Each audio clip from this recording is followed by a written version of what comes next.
नमस्कार बच्चों, इस वीडियो में हम पढ़ेंगे कक्षा 10वीं का पाठ मैं और मेरा देश भाग 1, जो कि कन्हैयालाल मिश्र प्रभाकर द्वारा रचित है।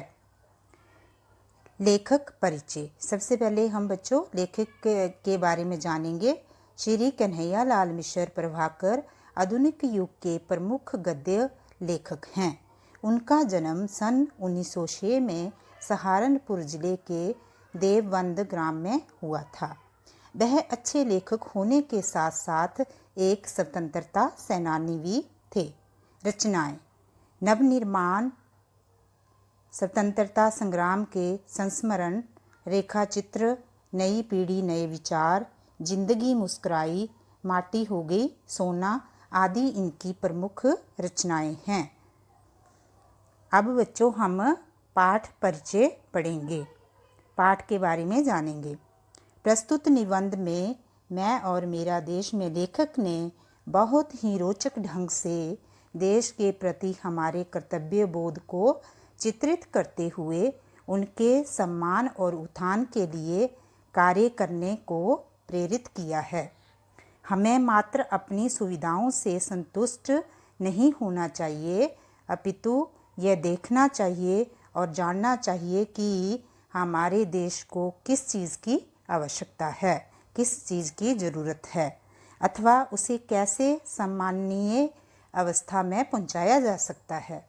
लेखक ने कुछ रोचक घटनाओं द्वारा इन्हीं तथ्यों को प्रकट किया है, दिखाया है। आओ बच्चों, अब हम पाठ का सार पढ़ें। मैं और मेरा देश शीर्षक निबंध के रचयिता श्री कन्हैयालाल मिश्र प्रभाकर हैं।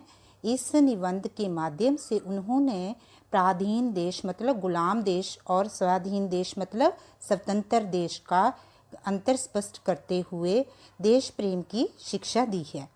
एक नागरिक के रूप में जहाँ हमारे अधिकार हैं, वहाँ कुछ कर्तव्य भी हैं। इन दोनों के बीच में समन्वय की ज़रूरत है। समन्वय मतलब तालमेल की ज़रूरत है।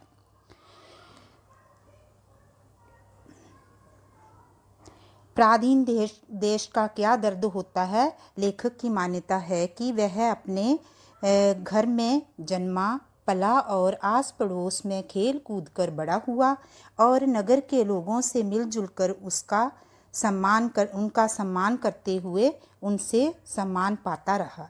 वह सदा एक दूसरे के काम आया और अन्य भी उसकी सहायता करते रहे।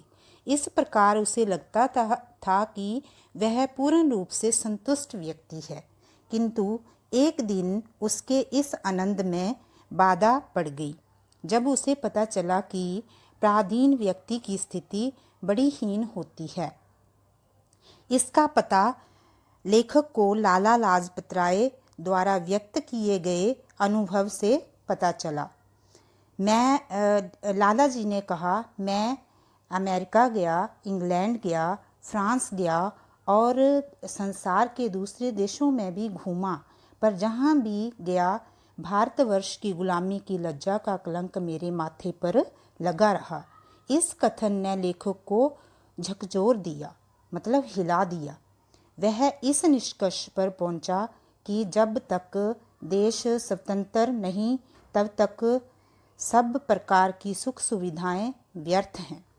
नागरिक को कोई भी ऐसा कार्य नहीं करना चाहिए जिससे उसके देश की स्वतंत्रता अथवा देश के सम्मान को धक्का पहुंचे। नागरिक भी देश के सम्मान का अधिकारी है।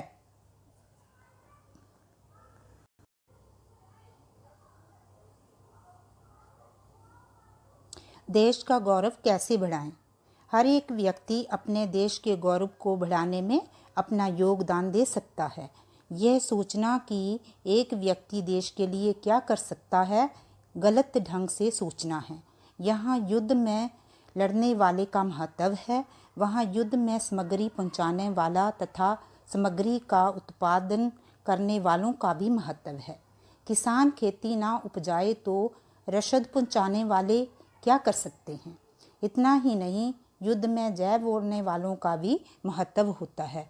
जय का नारा सुनने सुनकर लड़ने वालों में जोश और उत्साह की भावना पैदा हो जाती है, जिससे वह अपने सामर्थ्य से भी अधिक काम कर दिखाते हैं। दर्शकों की तालियां खिलाड़ियों का उत्साह बढ़ाती हैं। कवि सम्मेलनों में मुशियारों की अधिकांश सफलता तारीफ करने वालों पर निर्भर करती है। अतः साधारण से साधारण नागरिक अपने देश के लिए बहुत कुछ कर सकता है। कहावत प्रसिद्ध है, अकेला चना भार नहीं फोड़ सकता, पर इतिहास में इस बात का साक्षी है कि अनेक बार अकेले व्यक्ति ने भी बहुत बड़ा चमत्कार कर दिखाया है। देशभक्ति के अनेक उदाहरण हैं। उनमें से एक है, एक बार महान संत स्वामी राम तीर्थ जापान गए थे। वे रेल यात्रा कर रहे थे और एक दिन उन्हें खाने के लिए कुछ फल चाहिए थे। उन दिनों वे फलाहारी थे। फल ना मिलने पर उनके मुंह से निकला, जापान में शायद अच्छे फल नहीं मिलते। एक जापानी युवक ने स्वामी जी की यह बात सुन ली। वह युवक अपनी पत्नी को रेल में बिठाने के लिए आया हुआ था।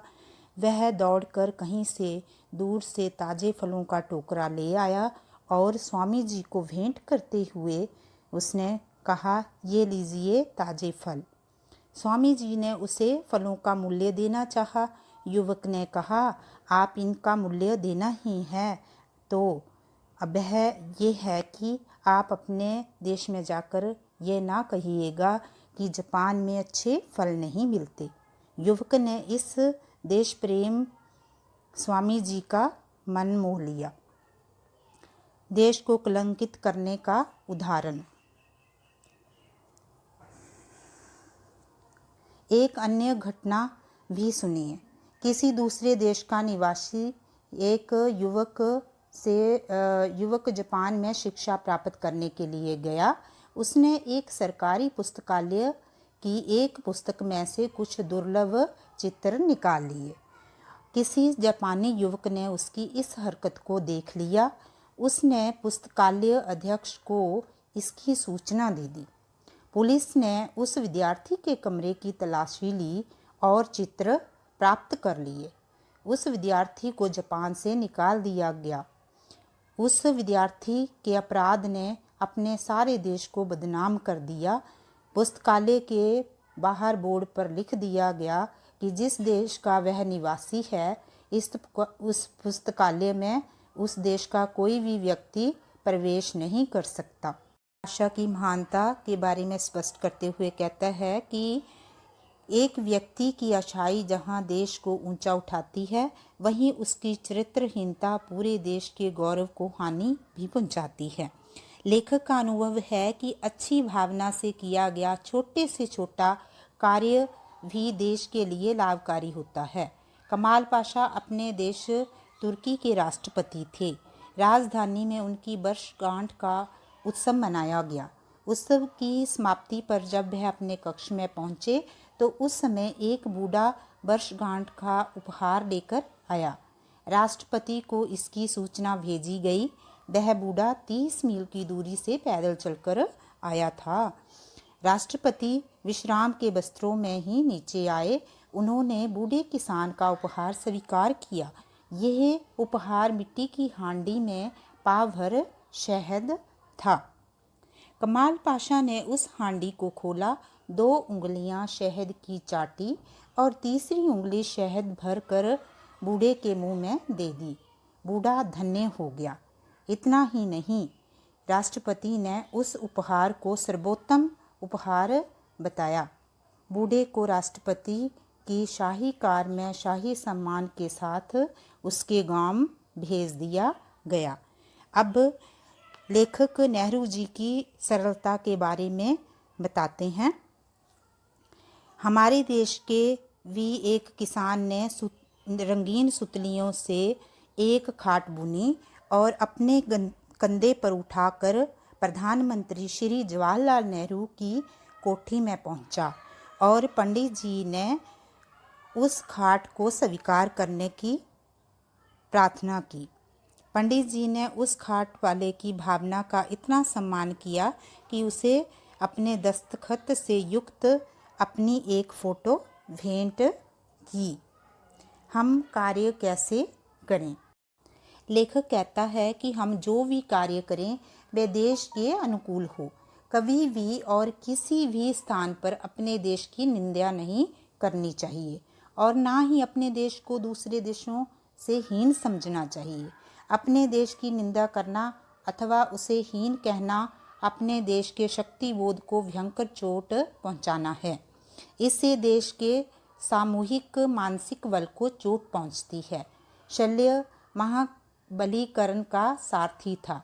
जब कभी कर्ण अपने पक्ष की विजय की घोषणा करता तभी वह अर्जुन की अजयता का उल्लेख कर देता था। इस तरह उसने कर्ण के आत्मविश्वास में दरार डाल दी। इस दरार ने कर्ण की पराजय की नींव डाल दी, जिससे कर्ण का आत्मविश्वास हीन हो गया, डोल गया। लेखक कहता है कि हमें मतदान अवश्य करना चाहिए। सफाई की और उचित ध्यान देना, किसी सार्वजनिक स्थान को गंदा ना करना भी देशभक्ति का एक रूप है। यदि हम चाहते हैं कि अपने देश का सब काम ढंग से चल सके तो हम अपने मत का उचित प्रयोग करें। अतः प्रत्येक नागरिक का यह कर्तव्य है कि जब भी कोई चुनाव हो वह अपने मत का महत्व समझे और यह मानकर चले कि उनके मत को प्राप्त किए बिना कोई महान से महान व्यक्ति भी अधिकारी नहीं बन सकता। इस विचार से हम अपने देश को ऊंचा उठा सकते हैं। धन्यवाद। इस वीडियो को लाइक करें और शेयर करें।